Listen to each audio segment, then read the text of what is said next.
Technology से कैसे मार खाए। आप याद करिए, जब राम जन्मभूमि का विषय चल रहा था तो पहले क्या स्टैंड लिया कि ये खाली जमीन पे बनी थी। अब उन्हें क्या पता था कि भविष्य में रडार मैपिंग की टेक्नोलॉजी आ जाएगी। अटल जी की सरकार के समय रडार मैपिंग टेक्नोलॉजी आ गई। भाई यही तो कहा था ना कोर्ट ने, खुदाई नहीं कर सकते। हमने रडार मैपिंग की, रडार मैपिंग में नीचे दिख जाता है कि समतल जमीन है कि स्ट्रक्चर है। अब स्ट्रक्चर दिख गया तो हाई कोर्ट के सामने रखा गया। अब उन्होंने अपना स्टैंड चेंज कर लिया। स्ट्रक्चर दिख गया तो उन्होंने खाली जमीन नहीं, ईदगाह पे बना था। कोई बात नहीं। अब जब कोर्ट ने परमिशन दिया कि स्ट्रक्चर दिख रहा है तो खुदाई कर दीजिए। अब खुदाई में जब खंबे निकलने लगे तो फिर उन्होंने स्टैंड चेंज किया कि नहीं नहीं, ये तो जैन मंदिर था। तो ये सुप्रीम कोर्ट की बात नहीं कर रहा हूं, जब हाई कोर्ट में ये मुकदमा चल रहा था, Lucknow bench of Allahabad high court, तो कोर्ट ने पूछा कि भाई आपका स्टैंड क्या है, आप बार बार बदल क्यों रहे हैं कि खाली जमीन पे था, ईदगाह पे था। अब जब उसमें वारहा वगैरह सब निकल आए, अब वो कहते हैं नहीं साहब ये तो खंबे लाके रख दिए गए। मतलब 72 बड़े बड़े खंबे लाके कहीं से रख दिए गए, जबकि उसकी पूरी वीडियोग्राफी हो रही थी। और उसमें बस एक उदाहरण भी दे देता हूं कि कोर्ट ने उनसे यह भी कहा, देखिए जो लोग कहते हैं ना प्रमाण के आधार पे, एकदम हम तो हर चीज का प्रमाण देने को तैयार है। देखिए प्रमाण के आधार पे तय होना था तो कोर्ट ने उनसे पूछा कि आप अपने अपने पक्ष में इतिहासकार ला सकते हैं जो प्रमाण दें। हमारे पक्ष में जो इतिहासकार थे उसमें एसपी ग्रोवर साहब, गुप्ता जी, डॉक्टर देवेंद्र स्वरूप, डॉक्टर हर्ष नारायण थे, जिसमें डॉक्टर देवेंद्र स्वरूप और डॉक्टर हर्ष नारायण से बचपन में मुझे मिलने का भी अवसर मिला। और उधर से आप समझ सकते हैं वही सूरज भान, रोमिला थापर, डीएन झा, आरएस शर्मा वगैरह वगैरह जेएनयू ब्रांड थे। और वो अपने खुद नहीं आते थे, अपने प्रतिनिधियों के द्वारा जाते थे। अब देखिए वहां पर तो प्रचार नहीं चल सकता, तो कोर्ट ने कहा ये बताइए आप इतिहास में एंशिएंट हिस्ट्री आपका विषय है, तो उसमें से ज्यादातर लोगों ने लिख के दिखा एंशिएंट हिस्ट्री हमारा विषय नहीं। ठीक, अब इतिहास में दो विषय होते हैं, कल्चर यानी जो आपने पढ़ा, और आर्कियोलॉजी यानी खुदाई। तो ये विषय खुदाई संबंधित था, तो पूछा गया कि आर्कियोलॉजी आपका विषय, उन्होंने लिख के दिया कि आर्कियोलॉजी हमारा विषय नहीं है। अब आइए, तो दस्तावेजों का परीक्षण होगा, तो दस्तावेज दो ही भाषाओं में थे, संस्कृत या फारसी। तो उनसे पूछा गया कि आपको संस्कृत और फारसी आती है, तो आश्चर्य की बात है सबने लिख के भेजा कि साहब फारसी छोड़िए हमें संस्कृत भी नहीं आती है। जबकि हमारी तरफ के जो विद्वान थे उन्हें दोनों आती थी। मैं डॉक्टर हर्ष नारायण से पर्सनली मिला हूं, जितने बड़े संस्कृत के विद्वान थे उतने बड़े फारसी के विद्वान थे कि जब बाबरी मस्जिद एक्शन कमेटी वाले लोग कोई फारसी का दस्तावेज देते थे और उसे ट्रांसलेट करते थे तो वो वेरीफाई करने के लिए उनके पास जाता था कि भाई ट्रांसलेशन सही है या नहीं, हमें क्या पता क्या है। मगर उनकी महानता देखिए, यानी वो न लिखाई जानते थे न खुदाई जानते थे, और दावा ये कि सारी खुदाई जानते थे। मगर कोर्ट में वो मामला चारों खाने चित्त हो गया। और मैं ज्यादा समय न लेते हुए अंत में यह कहना चाहूंगा कि जो पूरा क्रम है, जैसे आज हम स्वतंत्रता के अमृत महोत्सव में आ गए, तो पहले विष निकालना होगा, तब अमृत का साक्षात्कार होगा। और विष निकालने के लिए हमारे अंदर एक कॉन्फिडेंस भी आना होगा। हम आज दुनिया के यंगेस्ट देश हैं, यह सत्य है, पर यह पूर्ण सत्य नहीं है। पूर्ण सत्य है कि हम यंगेस्ट देश और मोस्ट एंशिएंट सिविलाइजेशन है, ओल्डेस्ट सिविलाइजेशन है। इसलिए हमारे पास ज्ञान का निरंतर सनातन स्रोत है और एक नया भविष्य की संभावना है। और यहां पे कोई कहे साहब आपने पुरानी बातें बता दी, मॉडर्न टाइम में क्या है, तो मैं मॉडर्न टाइम में भी बताना चाहता हूं। बहुत से ऐसे फैक्ट हैं जो हमें पता है, पर ये तंत्र में स्व का आभास न होने से हम भूले हुए हैं। ये बताइए, एरोप्लेन बनाया राइट ब्रदर्स ने, पर क्या 1895 में शिवकर बापूजी तलबदे ने चौपाटी बीच के ऊपर जहाज उड़ा के नहीं दिखाया था? ये ठीक है कि हम गुलाम थे, हम पेटेंट नहीं करा सकते थे। उन्होंने बहुत से कांग्रेस नेताओं से संपर्क किया था। मैंने पुस्तक में पढ़ा था कि महादेव गोविंद रानडे से भी संपर्क किया था, तो उन्होंने सिर्फ ये कहा था कि मैं आपको लंदन भेज सकता हूं जहां आप अंग्रेज वैज्ञानिकों के साथ डिस्कस करें, जिसके लिए वो तैयार नहीं थे। और लोगों ने उस समय उसको जादू टोना माना था कि कोई चीज उड़ा के दिखा दी। चलिए ये बताइए, मार्कोनी ने पहला सिग्नल बनाया था, पर वायरलेस तो जेसी बोस ने भी उसी समय खोज ली थी, पेटेंट हमारा नहीं हो पाया। एडिसन ने इलेक्ट्रिसिटी बनाई, जगदीश चंद्र बोस ने भी इलेक्ट्रिसिटी खोजी थी, पेटेंट हमारा नहीं हो पाया। सीवी रमन ने सबसे पहले समुंदर नीला क्यों दिखता है, तो ये लोग कहते थे कि आकाश का रिफ्लेक्शन है इसलिए नीला दिखता है, पर रमन्स इफेक्ट ने बताया कि स्कैटरिंग करते समय सबसे ज्यादा स्कैटर्ड नीला रंग होता है इसलिए नीला दिखता है। उनको फिजिक्स का नोबेल प्राइज मिला, तो ये कहा जाता है he was the first Indian to get a Nobel prize of physics. This is not truth, the full truth is he was the first non European, non white to get a Nobel Prize in any branch of fundamental science. अब आप आइए निर्जीव विज्ञान के बाद हम सजीव विज्ञान में आए तो जीन्स आई। जीन का मॉडल 1967 में बनाया वॉटसन एंड क्रिक ने, और उनके साथ कौन था? डॉक्टर हरगोविंद खुराना, वो भी नोबेल पुरस्कार उनको मिला। तो जीन्स में भी हम उसी के समान आगे थे।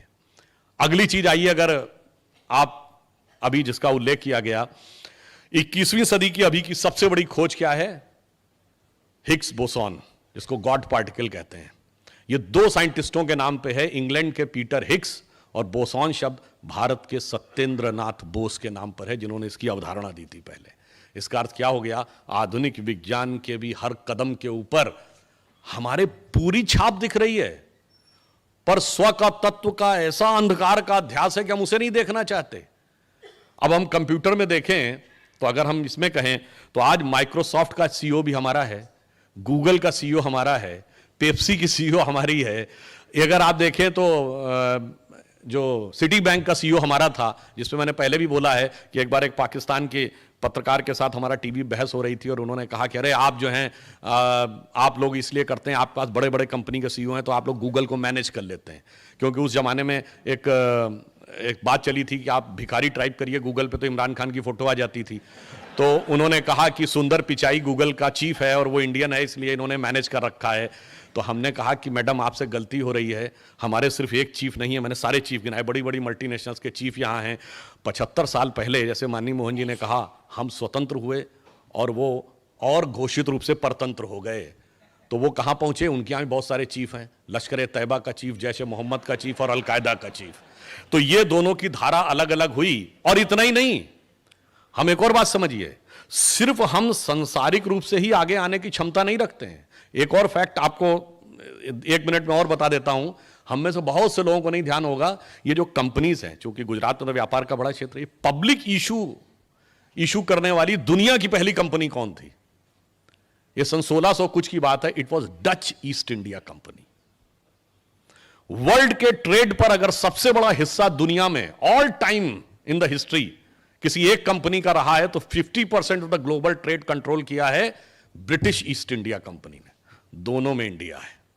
और इतना ही नहीं, अमेरिका में 1840 और 50 के दशक में जब अमेरिका वर्तमान स्वरूप में आया तो ईस्ट कोस्ट से वेस्ट कोस्ट तक एक सड़क बनाई जा रही थी, यानी सैन फ्रांसिस्को लॉस एंजल्स बेड से वॉशिंगटन तक, जिसको लेकर एक बहुत डिस्कशन हुआ, इतना पैसा खर्च करने की क्या जरूरत है। तो बाकायदा वहां पर उत्तर दिया गया सरकार के द्वारा कि यह इसलिए जरूरी है कि पूर्वी रास्ते से भारत से व्यापार करने का रास्ता अंग्रेजों के कब्जे में है और वो हमें व्यापार नहीं करने देंगे, और इसलिए हमें पश्चिम के रास्ते से भारत से व्यापार करना होगा। तो भारत से जो व्यापार होगा वो पश्चिमी तट पर आकर वो सामान उतरेगा, उसके लिए इन सड़क और रेल मार्ग की जरूरत है, और भारत से व्यापार किए बगैर हमारी उन्नति नहीं हो सकती। इसलिए अमेरिकन हिस्ट्री में उसे कहा जाता पैसेज टू इंडिया। ये हमारा बिल्कुल जिसे कहते हैं कि जिसको आप वर्तमान समय कहते हैं ना कि साहब मेटीरियलिस्टिक वर्ल्ड में, और पूर्व में जो इंडोनेशिया है, ये नीजिया वर्ड ग्रीक का है, इसका अर्थ होता है द्वीप, और इंडो का मतलब भारतीय। इतना बड़ा इंपैक्ट दुनिया में किसी देश के पास है नहीं है। तो मेटीरियल वर्ल्ड में भी हमने इतना प्राप्त किया है, और उस मेटीरियल वर्ल्ड के साथ हमारा कनेक्शन कैसे है? देखिए, मेटीरियल वर्ल्ड में बहुत प्राप्त कर लिया है दुनिया में, Hong Kong, Taiwan, Singapore, Macau powerful है, चाइना ने भी बहुत प्राप्त किया है, मगर किया क्या है? मैं ईमान कहता हूं कि चाइना ने आज इकोनॉमिक ग्रोथ बहुत की है, मिलिट्री ग्रोथ भी की है, अब इंटेलेक्चुअल ग्रोथ भी कर रहा है, मगर कल्चरली अमेरिका की कॉलोनी बन गया है।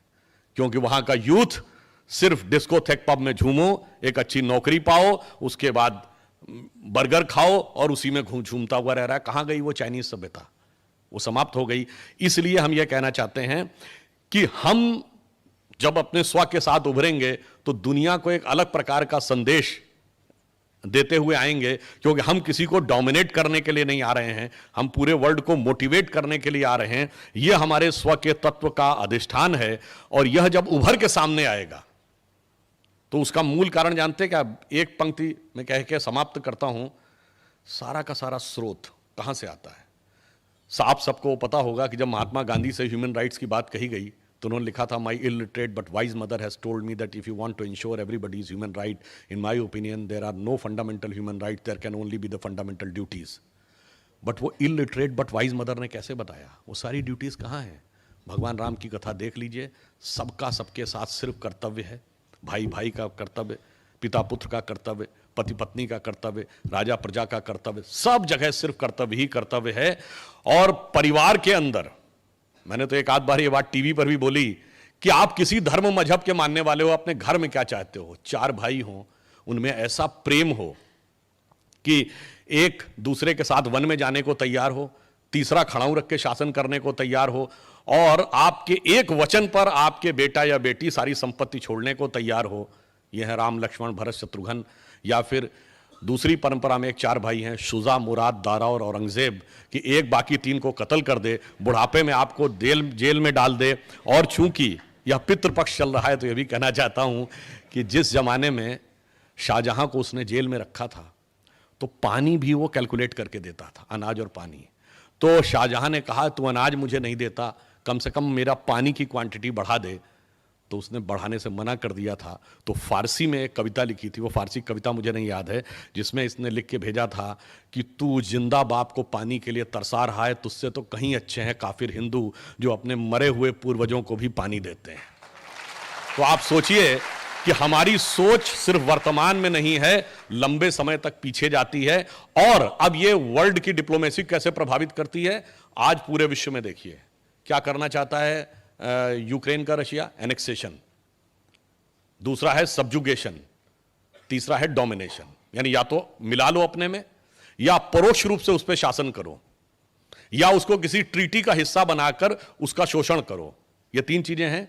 पर ये बताइए, भगवान राम ने जब लंका जीता था तो क्या एनेक्सेशन किया था? नहीं। उन्होंने क्या उसका सब्जुगेशन किया, अपना कोई डिप्टी अपॉइंट किया? नहीं। या कोई डोमिनेशन किया, कोई कॉन्ट्रैक्ट साइन कराया? नहीं। धर्म का प्रचार करो, अपने धर्म की स्थापना करो, बस। जो भगवान कृष्ण ने गीता में कहा, स्वधर्मे निधनम श्रेयो पर धर्मो भयावह। तो पूरे वर्ल्ड में क्लैश ऑफ सिविलाइजेशन में हम ही जवाब देंगे कि परिवार के अंदर भाई बहन के बीच की सौहार्द से लेकर विश्व में राष्ट्रों के बीच का सौहार्द सिर्फ हम ही दे सकते हैं। और जिस संस्कृति को आप ये कहकर लांछित करते हैं, उसके अंदर वो सारी चीजें हैं। मगर ये भी कभी कभी एक बिंदु और कह दूं, हमारे अंदर बहुत शक्ति है, पर हनुमान जी की तरह हम अपनी शक्ति भूले हुए हैं। और कुछ कालनेमी ऐसे हैं जो ये चाहते हैं कि शक्ति याद नहीं आनी चाहिए, पर अब धीरे धीरे शक्ति याद आने लगी है।